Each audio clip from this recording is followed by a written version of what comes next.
Hello friends, തുവക്ക് 2 ദിവസമായിട്ട് നല്ല ചുമയും ജലദോഷവും. അപ്പോൾ അവളൊന്ന് ഹോസ്പിറ്റലിൽ കാണിക്കാൻ വേണ്ടിയിട്ട് ഞാൻ തിരൂർ പോവാണ്. പരപ്പനങ്ങാടി ടു തിരൂർ. പുറത്താണെങ്കിൽ നല്ല വെയിലുണ്ട്. അങ്ങനെ കുറേ സമയം ബസ്സിലിരുന്ന് ചടച്ച് അങ്ങനെ തിരൂർ ബസ് സ്റ്റാൻഡിൽ ബസ് എത്തി. അവിടുന്ന് പിന്നെ ഞാൻ അടുത്ത ബസ് കയറി പൂങ്ങാട്ടോളം ഇറങ്ങി. നല്ല വെയിലുണ്ടായിരുന്നു. അങ്ങനെ ഹോസ്പിറ്റലിലേക്ക് നടന്ന് അവിടെ എത്തി ടോക്കൺ എടുത്തപ്പോൾ 35. ഡോക്ടറെ അടുത്തെത്തിയപ്പോൾ ഭയങ്കര തിരക്ക്. അപ്പോൾ ഞാൻ പെട്ടെന്ന് പോയിട്ടൊരു സമോസയും ചായയും കുടിച്ചു. ഞാൻ തിരൂരുണ്ടെന്ന് പറഞ്ഞപ്പോൾ ദൈ മുതലും വന്ന്. അപ്പോൾ ഇന്നത്തെ ഫുഡ് ഓളെ വകന്നെന്ന് വിചാരിച്ച് അങ്ങനെ ഞങ്ങൾ ബിരിയാണി കഴിക്കാൻ പോയി. ഹോട്ടലിലെത്തിയപ്പോൾ ഈ 2 കൂടി ഭയങ്കര കച്ചറ.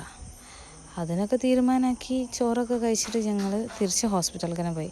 കുറച്ച് നേരം കൂടി വെയിറ്റ് ചെയ്തിട്ട് ഡോക്ടറെ കാണിച്ചിട്ട് ഞങ്ങൾ നേരെ ഡ്രസ്സ് എടുക്കാൻ പോയി. ചുരിദാർ നോക്കണം എന്നൊക്കെ വിചാരിച്ചിട്ടാണ് പോയത്. പക്ഷേ എനിക്ക് ചുരിദാർ പോയിട്ട് ഒന്നും നോക്കാൻ എനിക്ക് സമയം കിട്ടിയില്ല.